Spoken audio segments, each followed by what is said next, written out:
नमस्कार, मैं हूं आपके साथ जानवी यादव और आप देख रहे हैं एचएम न्यूज। कोविड-19 का संक्रमण दुनिया भर में लगातार फैल रहा है, लेकिन एक देश ऐसा भी है जहां इसकी झलक नाम मात्र की दिख रही है और वो है वियतनाम। वियतनाम देश की सीमा उस चीन से लगती है जहां इस महामारी की शुरुआत हुई है।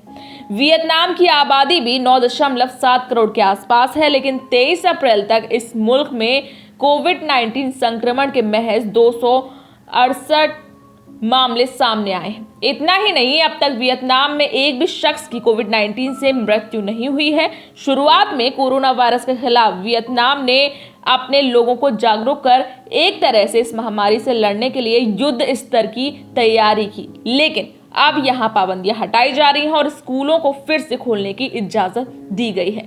ऐसे में सवाल यही है कि वियतनाम ने ऐसा क्या किया जिसे दूसरे देश भी मॉडल के तौर पर अपना सकते हैं। ऐसे समय में जब भारत में कोरोना संक्रमित लोगों की संख्या 1.5 लाख से अधिक हो गई है और इसकी चपेट में आकर 5,000 से ज्यादा लोगों की मौत हो चुकी है, वहीं वियतनाम में एक भी व्यक्ति की कोरोना वायरस की वजह से कोई मौत नहीं हुई है। इस देश में सिर्फ 328 लोगों को कोरोना का संक्रमण हुआ है। बता दें कि 9.25 करोड़ की जनसंख्या वाले इस कम्युनिस्ट देश की स्वास्थ्य सेवाएं यूरोप या अमेरिका की तरह विकसित और मजबूत नहीं है। मध्य आय वर्ग के लोगों के इस देश में 10,000 लोगों पर सिर्फ 8 डॉक्टर्स हैं।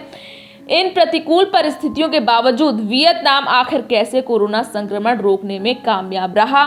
क्या जादू चला या फिर क्या चमत्कार हुआ? ये सवाल हर किसी के जहन में होगा। तो आपको बता दें कि ना ही कोई जादू चला, ना ही कोई चमत्कार हुआ। ठीक वैसे ही जैसे केरल में कोरोना का शुरुआती मामला मिलने के बावजूद उस राज्य में कोरोना के बहुत ही कम मामले हैं, मृतकों की संख्या भी निहायत कम है। केरल ने वही किया जो वियतनाम ने किया, और वो है समय से पहले तैयारी।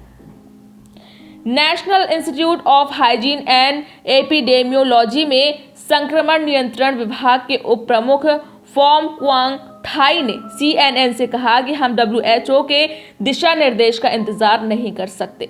हमने ठोस कदम उठाने के लिए बाहर और देश के अंदर के आंकड़े एकत्र किए। इसका नतीजा ये हुआ कि जनवरी महीने में ही वुहान से आने वाले यात्रियों की हवाई अड्डे पर ही थर्मल स्क्रीनिंग की जाने लगी। जिन मुसाफिरों को बुखार था उन्हें आइसोलेट किया जाने लगा। उप प्रधानमंत्री वू डुगडाम ने सरकारी एजेंसियों को आदेश दिया कि वो वियतनाम में संक्रमण रोकने के लिए सीमा चौकियों, हवाई अड्डों और बंदरगाहों पर क्वारंटाइन करना शुरू कर दें। वियतनाम में संक्रमण का पहला मामला 23 जनवरी को सामने आया। वियतनाम में रहने वाले एक चीनी नागरिक से मिलने उसके पिता वुहान से आए थे। दोनों संक्रमित पाए गए। सरकार ने अगले दिन ही वुहान से सारी उड़ानें रद्द कर दी। वहीं भारत में 30 जनवरी को कोरोना का पहला मामला सामने आया, लेकिन हवाई अड्डों पर थर्मल स्क्रीनिंग मार्च के दूसरे हफ्ते में शुरू हुई। उड़ानों पर प्रतिबंध 22 मार्च के बाद लगा। जनवरी महीने में ही जब देश में पारंपरिक नया साल मनाया गया तो वियतनाम के प्रधानमंत्री न्गुयेन शुआन फुक ने कोरोना से लड़ाई का ऐलान कर दिया। उन्होंने 27 जनवरी को कम्युनिस्ट पार्टी की विशेष बैठक में कहा कि महामारी से लड़ना दुश्मन से लड़ना जैसा है। भारत से आगे वियतनाम। जी हाँ, 1 फरवरी तक वियतनाम में 6 मामले सामने आ गए तो उसी दिन सरकार ने कोरोना को राष्ट्रीय महामारी घोषित कर दिया। विदेशी उड़ानें रोक दी। राजधानी हनोई के पास कोरोना के 7 मामले पाए जाने पर 12 फरवरी को उस पूरे इलाके में 20 दिनों के लिए लॉकडाउन कर दिया गया। फरवरी की 13 तारीख तक पूरे देश में 16 मामले सामने आए। संक्रमण का पहला दौर थम गया था। 11,000 कोरोना हेल्थ सेंटर। कोरोना संक्रमण का दूसरा और अधिक खतरनाक दौर मार्च के दूसरे हफ्ते में आया, लेकिन उस समय तक प्रांत स्तर पर 63 सेंटर फॉर डिजीज कंट्रोल यानी कि CDC, जिला स्तर पर 700 CDC और 11,000 कम्यून स्वास्थ्य केंद्र बन चुके थे और काम चल रहा था। ये व्यवस्था बन चुकी थी कि कोरोना संक्रमण पाए जाने पर रोगी पिछले 14 दिन में जिन लोगों से मिला है उसके नाम, पता वगैरह देगा।